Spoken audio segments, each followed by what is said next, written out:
This is for him and the 6 other men and women that lost their lives in the hurricane force storm off of Vancouver Island in 1984. It was a leftover from a typhoon, and they weren't expecting, the weathermen weren't expecting it at all. So.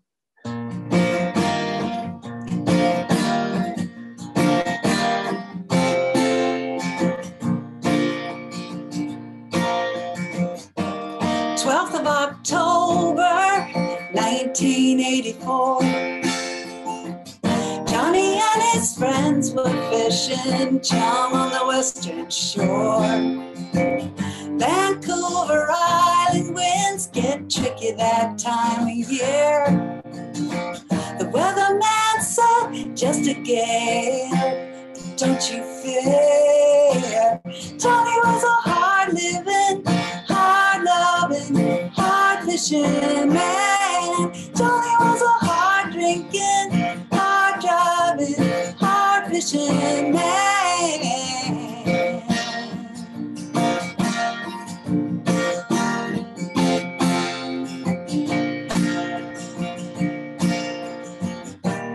Johnny was near Cape Cook when it started to blow. With the water in the air, 100 feet or more. Wind screamed in the rigging like a banshee on the moor. The seas were crazy mountains, the wind became a roar. Johnny was a hard-living, hard-loving, hard-fishing man. Johnny was a hard-drinking, hard-driving, hard-fishing man.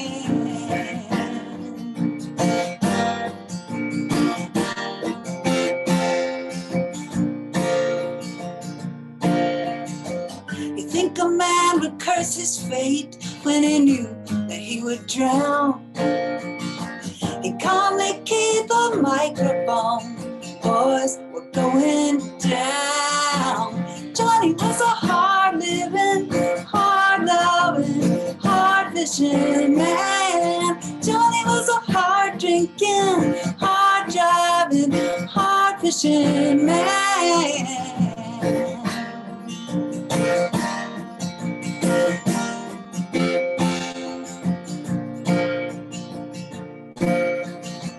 We found the silver trident in pieces on the shore. We shed a tear for John and crew out on the ocean floor. Coast-wide friends gathered for an all-night party. We sent him all the way he lived, so wild and free. Johnny was a hard-living, hard-loving, hard-fishing man. Johnny was a hard-drinking, hard-driving, hard-fishing man. Gonna miss you, John.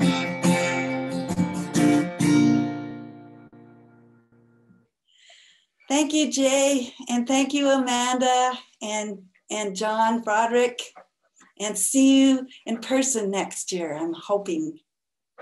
Thank you. Thanks, Kathy. Great to see you again and hear your sad song. That's one of my favorites, and a sad, sad thing it was indeed.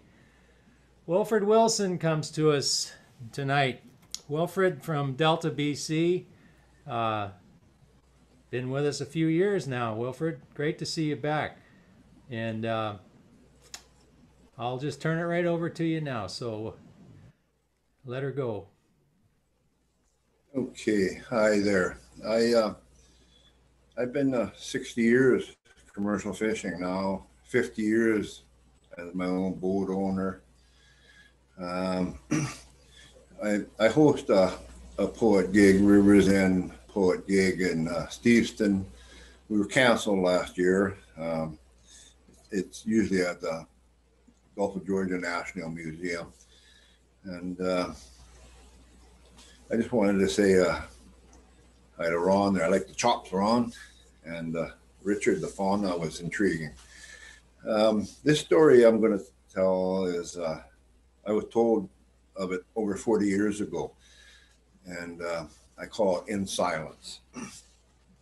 The time is now for the next move up along the coast. Herring fishing is done in the south. In March, the winds can be very unforgivable. When it was thought the whole fleet be stormbound, Unknown was a family-owned boat, got the jump with a few others and was away. With 5 family members on board and 1 dear friend. When an explosion started the dreaded engine room fire, abandon the very object counted on to get you through. In the hastened moments that goes by in the blink of an eye, when only a single survival suit was grasped.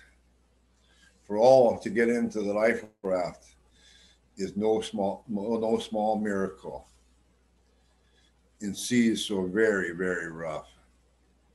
The life raft rolling over more than once. With one on the outside, walking as one to right it once again. Where it became evident, the water all bailed out each time a foot deep had to be left for ballast.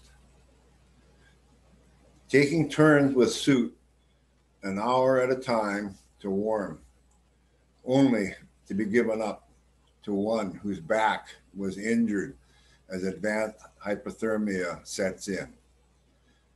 When seas finally calmed down enough to bail out one final time, lay 6 on top of each other in a pyramid in rotation is what had to be done to help conserve what little energy is left in their soaked bodies, with the injured one always in the middle.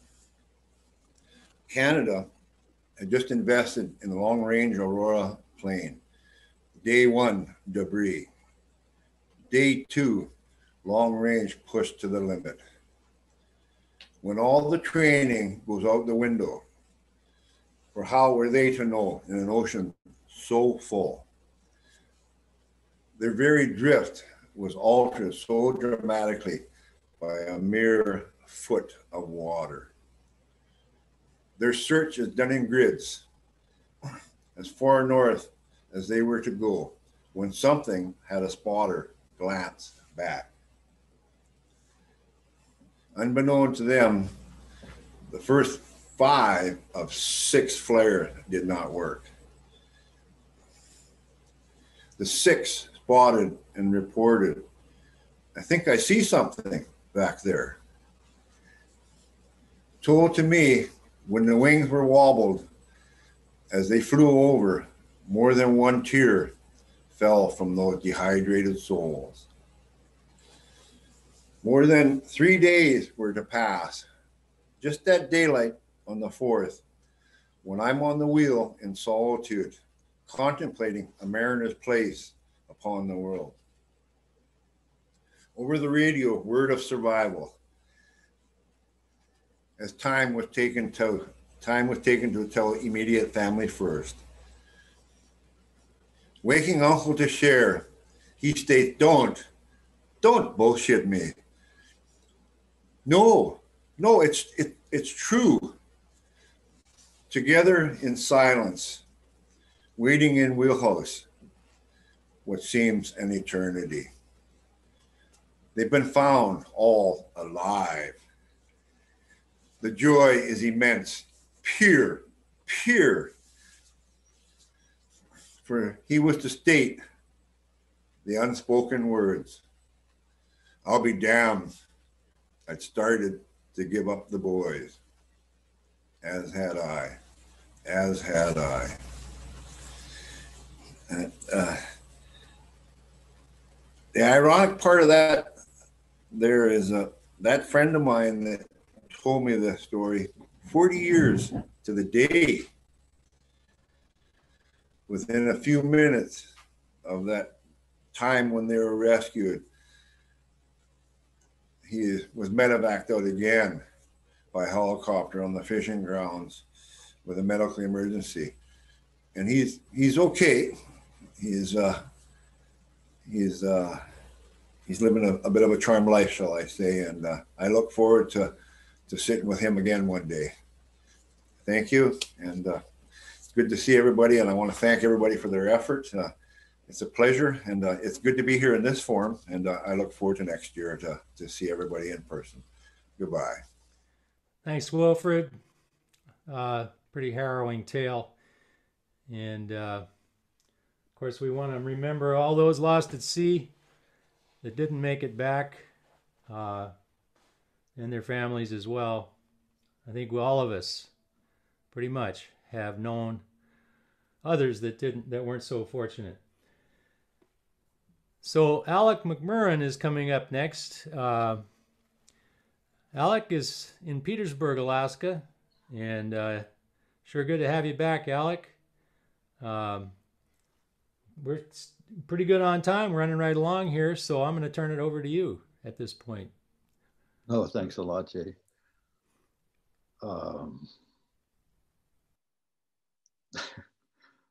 Wow, that was a lot of heroism. What a great story. All right, well, I'll sing a song. And there's some heroics in this too, and also a happy ending too. Like,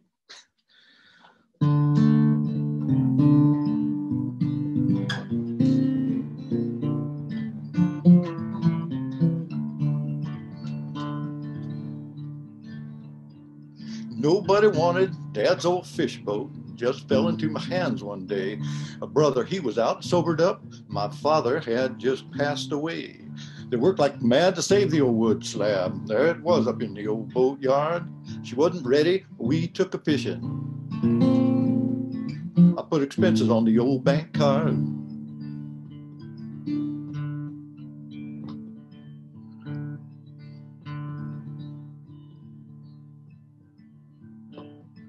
Got ballast at the city ice chute and headed up the inside coast. Climbed a ladder to the top house station. At the wheel stood Daddy's ghost. He told me west, just outside of Sitka, the halibut fishing, it's a mighty fine. If you get your dead ass a moving, son, well, you might just get there just in time. Ready or not, boys, here she goes. Man, that boat, it was all messed up. Galley was a Coleman stove. Breakfast came in a coffee cup. Just got brother out of rehab. Just got Daddy in the ground. Got to Sitka just in time. Bet it all on this go round.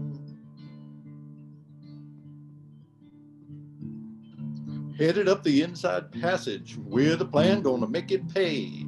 Running steady with the big spring tide, stack on fire the whole damn way. And needed coffee, stopped in Sitka, always ready, more or less.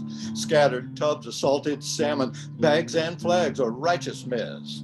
My brother and a friend of his was out back baiting gear. I jury-rigged the deck controls and let go from the ancient pier.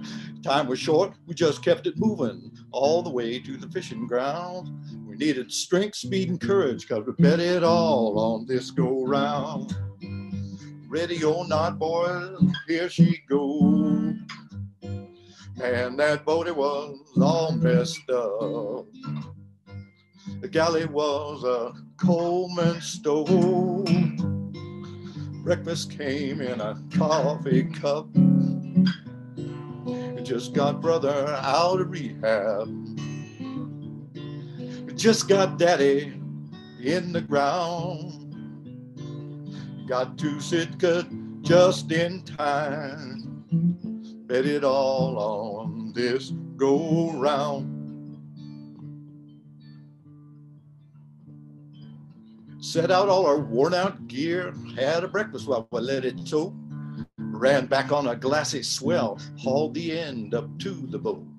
On every hook there was a soaker, on a couple there were 2 or 3. Never seen nobody work so hard, my brother and his friend and me. Just that one day we filled the boat with 30,000 pounds. The weather held, price it doubled as it motored from the grounds. We settled up and headed home. Now there's talk around that Sitka town about the boat that was just in time. I bet it all on this go round. Ready or not, boys, here she goes. Man, that boat, it was all messed up. The galley was a Coleman stove. Breakfast came in a coffee cup. Just got brother out of rehab. Just got daddy in the ground. Got to Sitka just in time. Let it all on this go round. It can happen to you. Thanks, Alec. Great song. Love that rhythm, boy.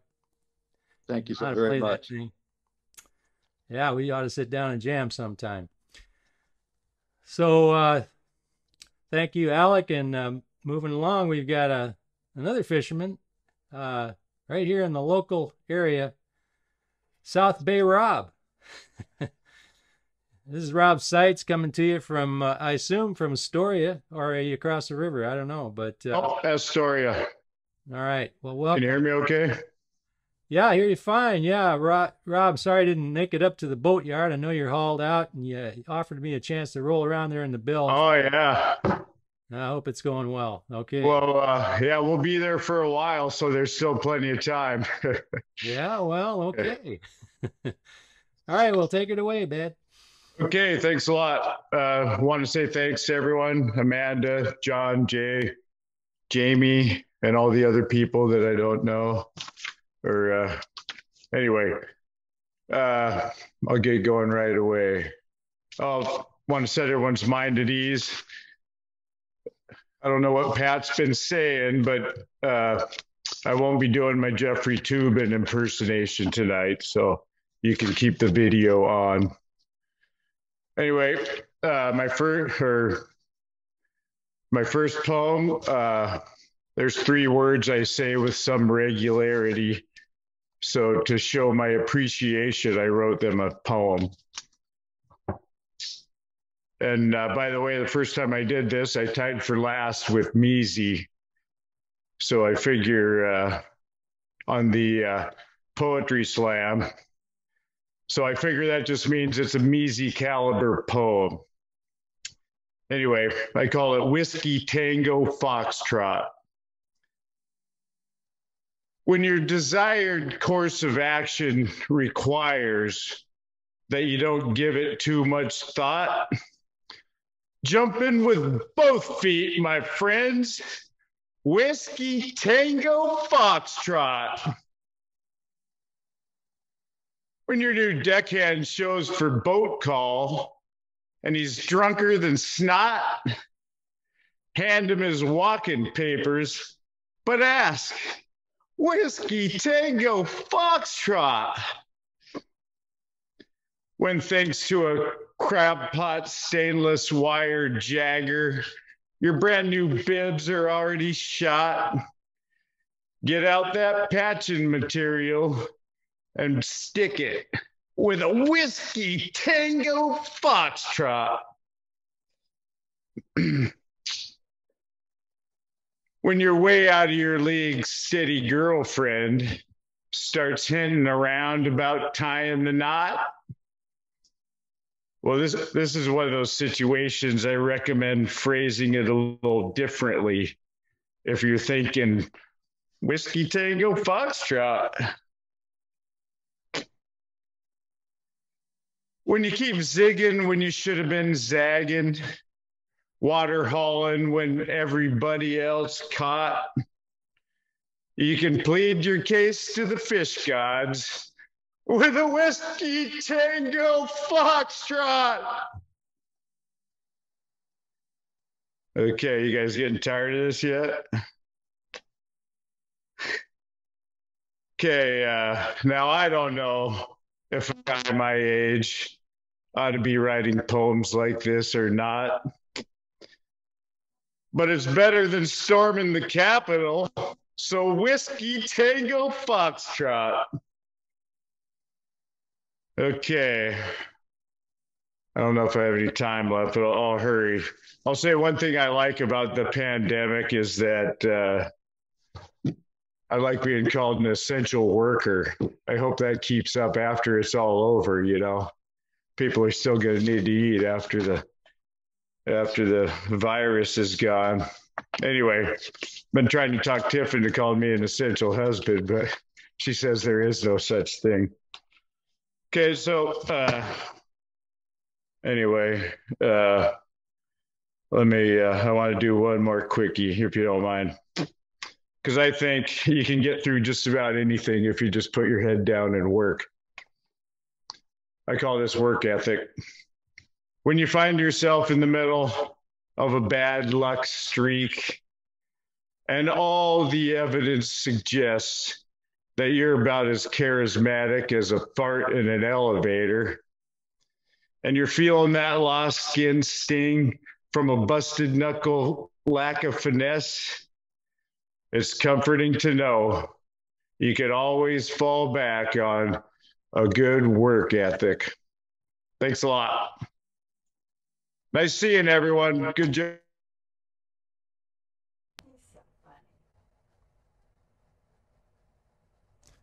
Classic Rob. Well, thanks a lot there, buddy. Good to see a picture of you anyway. I haven't seen your face for a while now. So anyway, yeah, this has been good. I'll take a chance right now and thank all of the Fisher poets that have shown up for this. It's been great. And to keep the fire going.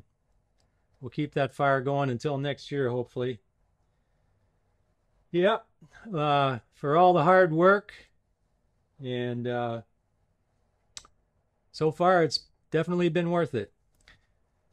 So at this point, we're I'm not sure if we're going to try and bring Patty back, if that's an opportunity there or not. But if you want to try it, we can. Otherwise, I think we should just move right on.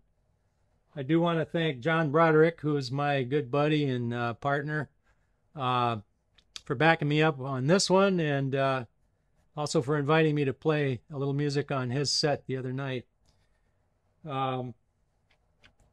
Also want to thank all you fans out there for watching and keeping this, giving us the encouragement to do this. It's been a bit of a steep cliff to climb for all of us here. Anyway, I moved into my little music room here because I thought, well, since we're all virtual and up close and virtual, I thought I'd do a little music piece tonight. This one here I wrote just before last year's Fisher Poets Gathering, February 15th, 2020. And it's called Big Water. So I'll do it right here.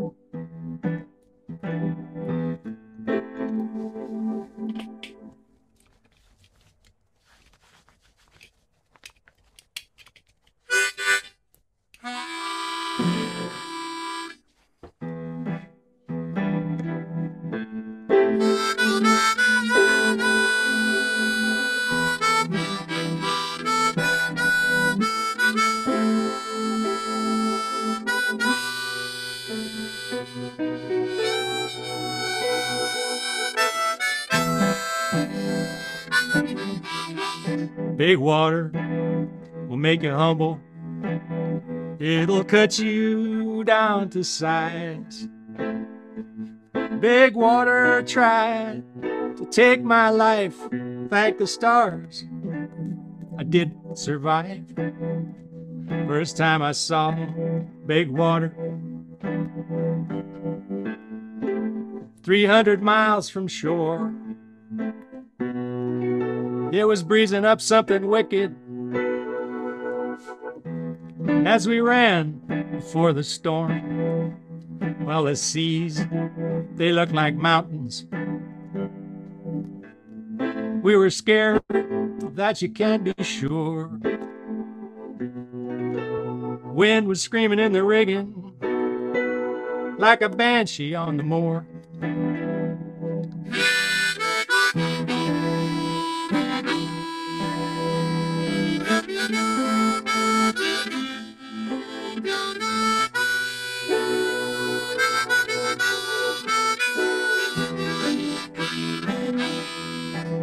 Well, the ocean had us in her grip. Then she let us slip away. Was it Providence? Just a twist of fate to live another day. Big water will make you humble. It'll cut you down to size. Big water tried to take my life. Thank the stars that I did survive.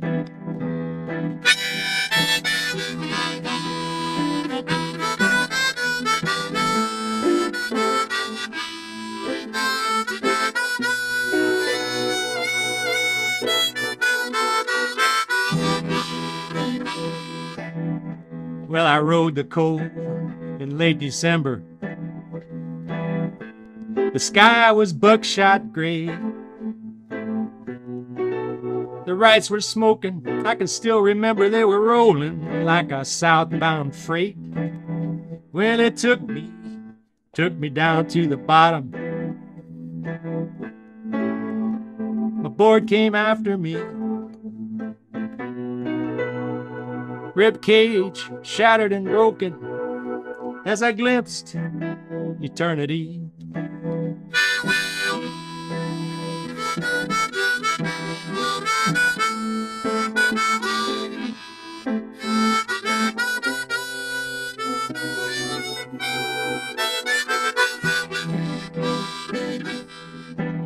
Well, the doctor called for morphine. 2 vials into my veins. Thank you, Sister Morphine. I don't care to go that way again. Well, big water will make you humble. It'll cut you down to size. Big water tried to take my life. Thank the stars I did survive.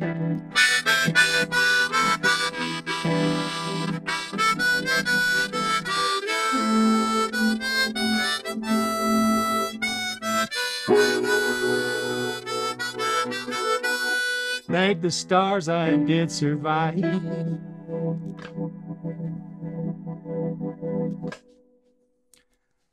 So that's that. I see that we have Josh Wineski. And I think, does Josh want to come on for a quick one? I see his face there. He appeared on my screen. Where do we stand, folks? I think we're right at the end of the set. So we're going to head to intermission here. All right. Well, you know what? We're amazingly, we're right on time. It was unfortunate we couldn't have Patty, but I want to thank you all again for showing up and for giving us your attention and your good feelings. And we'll take an intermission of a half an hour and then come back with the last set of the gathering. Thanks for sticking with us and for all your support and encouragement. It's been great. And thanks to Amanda for making this all happen, and the pit crew behind her. We're very encouraged. So good night, folks. We'll see you back in half an hour.